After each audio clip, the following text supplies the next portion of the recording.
எது காதல்? வாழ்ந்தாலும் உன் கூட தான், செத்தாலும் உன் கூட தான் அப்படின்னு வீரவசனம் பேசுறதுதான் காதலா? உன் கூட 100 வருஷம் வாழடா அப்படின்னு உருட்டி விடுறதுதான் காதலா? 2 மனிதர்கள் வந்துட்டாலே அங்க 2 கருத்துக்கள், 2 சிந்தனைகள், 2 பாதைகள் எல்லாமே இரண்டா தான் இருக்கும்.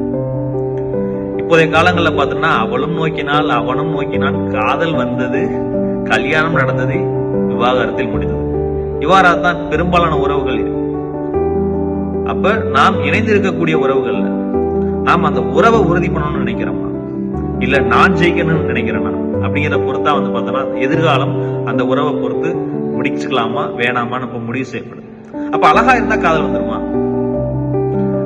மஜ்னுட்ட போய் சொல்றாங்க, இந்த மாதிரி லைலா நீ சொல்ற அளவுக்கு ஒண்ணு அவ்வளவு அழகா இல்லையா? அதுக்கு மஜ்னு பதில் சொல்றாரு, லைலாவை பார்க்க வேண்டுமானால் உங்களுக்கு மஜ்னுவின் கண்கள் வேண்டும் அப்படிங்கிறார். நமக்கு பிடித்தமானவர்கள், விருப்பமானவர்கள் நமக்கு எப்போதுமே அழகுதான். அறிவியல் அறிஞர் தான் கிரஹாம்பல், தொலைபேசியை கண்டுபிடிச்சவர். அவர் தன்னுடைய காதலை பத்தி வீட்டுக்கு கடிதம் அனுப்புறாரு. இந்த மாதிரி மேபல்ல நான் விரும்புறேன், உங்களுடைய சம்மதம் தேவைன்னு அவங்க அம்மாவுக்கு அனுப்புறாரு. அவங்க அம்மா பதில் அனுப்புறாங்க, அவள் செவிட்டு ஊமை, அவளா நீ கல்யாணம் பண்ணிட்டா உனக்கு பிறக்கிற குழந்தையும் அந்த மாதிரி பிறக்கிறதுக்கு வாய்ப்பு இருக்கு. கிரஹாம்பல் சாதாரண மனுஷன் தானே, உடனே அம்மாவுக்கு பதில் கடிதம் அனுப்புறாரு.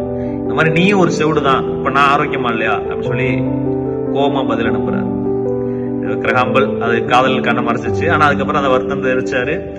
அது சரி, ஒரு அறிவியல் அறிஞர் அவருடைய காதல் குறைகளை பொறுத்துக்கிறது, குறைகளை தெரிஞ்சே ஏத்துக்கிறது, தவறுகளுக்கு இடமே இல்லாம ஒரு வாழ்க்கையை வாழ்றதை விட தவறுகளை ஏத்துக்கொண்டு பெருந்தன்மையா வாழ்ற வாழ்க்கை தான் பார்த்தோன்னா வெற்றிகரமான வாழ்க்கை. சரி, ஒரு சாதாரண மனிதனுடைய காதல் எப்படி இருக்கும்?